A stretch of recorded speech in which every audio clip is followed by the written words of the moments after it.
Well, I may or may not be sitting on my floor right now, but we're going to make this work.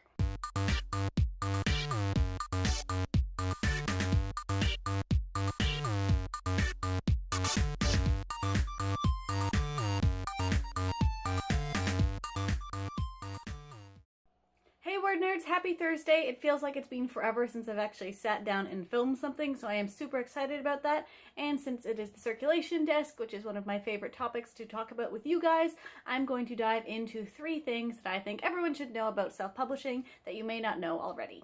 So you guys may know this about me already, but I'm a self-published author, and it is a topic that I feel super passionately about. I'm so excited that more people are considering it as their own publishing route, and I just think it's great. And one of the main reasons it is so much fun for me is because there is so much great information out there. You can just never stop learning about ways to make your books better, and to better reach readers, and to better format and publish, and just do all of the steps in between. And if you love publishing and books, it can just be so much fun to get lost in every single aspect of your book, but it is a lot of hard work. So here are some of the realities. Number 1 is that self-publishing can be as cheap or as expensive as you make it. You can absolutely put a book out there for free. It's not necessarily something I would recommend, but if you are super on a budget and you want to get a book out in the world, there are still ways to do it properly while getting a good book out there while not spending a ton of money. There are a lot of elements that go into creating a book, but everything from formatting to cover design, you can learn. I know it may seem super intimidating, and in a lot of cases it is going to be easier and save you a lot of brain power just to pay a professional to do it, but if you're stuck, you can learn. You just need to put your mind to it and not tell yourself that, oh, I can't do this, because yeah, a lot of things are frustrating, but there are so many great guides online that will teach you how to do things properly,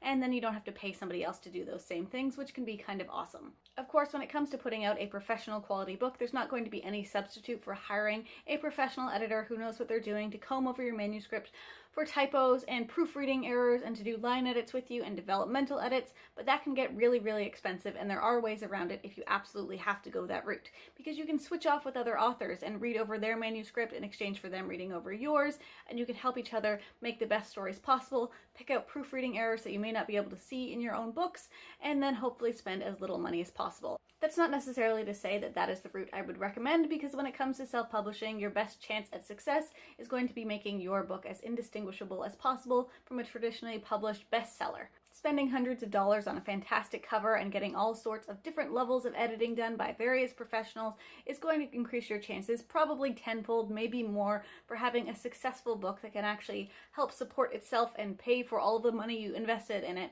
But of course, that's still no guarantee. But that's not going to be an option for everybody, and that is one of the things I love about self-publishing, is that you do have the option of how much you want to invest in every single book, and you can always go back and reinvest in a book you'd already put out later on when you have more money to do so.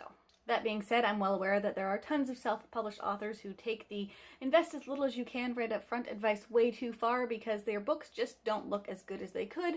If that's where you think your book's going to end up, get a second opinion. Get someone who's going to be honest with you, who will tell you if your cover is on par with the rest of the books in your genre, and go from there. The second thing I want to tell you guys about self-publishing is that going that route instead of traditional doesn't necessarily have to mean that you're going to miss out on a lot of those big author moments that a lot of the traditional published authors get. You can still do book signings, you can still go to big book conferences like BEA, it just means you have to organize all of this and pay for it yourself, although you can sometimes team up with other authors in order to cut some of that work and some of that cost and to make it happen. When it comes to self-publishing, you and your readers are the only people you have to answer to, so you get to figure out what makes the most sense for you and your books and do what you can to make that happen. And the final thing I want to talk about is something that can be super intimidating, and that is the fact that self-publishing a book can be really easy to screw up.